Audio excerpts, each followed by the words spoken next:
오늘 본문 에스겔 30장은 이스라엘에 관한 말씀입니다. 얼핏 보면 에스겔 35장의 세일산에 대한 예언과 거의 비슷합니다.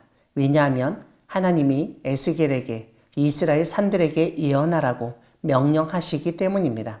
그런데 차이점이 있습니다. 세일산에 대한 예언에서는 하나님의 말씀을 들으라는 명령이 없었기 때문입니다.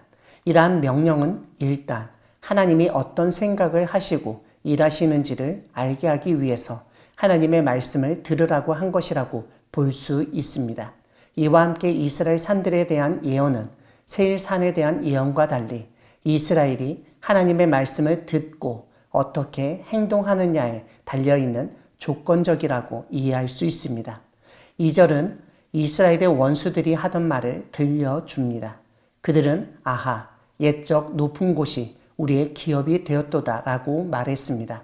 여기서 옛적 높은 곳은 이스라엘의 시온산, 예루살렘 성전을 의미한다고 할 수 있습니다. 그런 곳이 지금 자신의 기업이 되었다고 말하는 원수는 예루살렘을 함락시키고 멸망시킨 세력이라고 볼 수 있습니다. 3절에서 하나님은 이스라엘의 원수들이 이스라엘을 황폐하게 하였고 나라를 망하게 하고 그 땅을 이방인들이 거주하는 땅으로 만들었다고 지적하십니다. 4절에서 하나님은 1절처럼 하나님의 말씀을 들으라고 명령하시면서 주의를 집중시키십니다. 산들과 맷뿌리와 시내들과 골짜기들과 황폐한 사막들과 사방에 남아있는 이방인의 노략거리와 조롱거리가 되어버린 성읍들에게 말씀을 선포하십니다.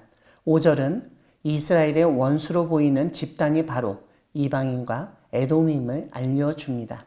하나님은 이방인과 에돔 온 땅에 대해서 심판을 선포하십니다. 심판의 이유가 5절 뒷부분에 제시됩니다. 그들이 심히 즐거워하는 마음과 멸시하는 심령으로 하나님의 땅을 빼앗아 노력하여 자기 소유를 삼았기 때문입니다. 6절을 보면 이전까지와 조금 다른 분위기를 느낄 수 있습니다. 1절과 3절에서는 이스라엘 산들에게 예언하라, 이스라엘 산들아 여호와의 말씀을 들으라라고 되어 있었습니다. 하지만 6절에서 하나님은 에스겔에게 이스라엘 땅에 대하여 예언하라고 말씀하십니다. 하나님은 내 질투와 내 분노로 말씀하신다고 분명히 언급하십니다. 하나님의 질투와 분노가 무엇인지는 6절 맨 뒤에 나오는 이는 너희가 이방의 수치를 당하였기 때문이라는 말씀에서 충분히 짐작할 수 있습니다. 하나님의 백성이 이방인에게 죽고 하나님의 땅이 빼앗기게 된 것을 하나님은 참을 수 없으셨던 것입니다. 하나님은 이렇게 이스라엘에게 수치를 안긴 이방인들에게 자신들의 수치를 반드시 당하게 하겠다고 맹세하십니다. 그러면서 8절에서 예언의 대상이었던 이스라엘 산들이 다시 언급됩니다. 산의 나무들이 가지를 내고 열매를 맺게 될 것을 알려주십니다. 하나님이 그런 일을 하시는 이유는 하나님의 백성 이스라엘을 위한 것이라고 강조하십니다. 이스라엘 산을 회복시키시겠다는 말씀은 오늘 본문 뒷부분에서도 계속 이어집니다. 하나님은 이제 돌이켜 함께 하겠다고 말씀하시며 사람이 이스라엘의 산들을 갈고 심을 것이라고 말씀하십니다. 그뿐만 아니라 하나님은 사람을 이스라엘 산들 위에 많게 하겠다고 약속하십니다. 그런데 그 사람들은 이스라엘 온 족속입니다. 그들이 성읍들에 거주하게 하고 빈 땅에 건축하게 하겠다고 말씀하십니다. 11절에서 우리가 주목할 점이 있습니다. 에스겔 35장의 세일산, 즉 에돔에 대한 심판 예언에서는 하나님은 몇 번이나 반복해서 그 산, 그 땅을 황무지와 폐허가 되게 하시고 황폐하게 만드시겠다고 선언하셨습니다. 특별히 하나님은 에돔의 성읍들에 다시는 거주하는 자가 없게 하시겠다고 선포하셨습니다.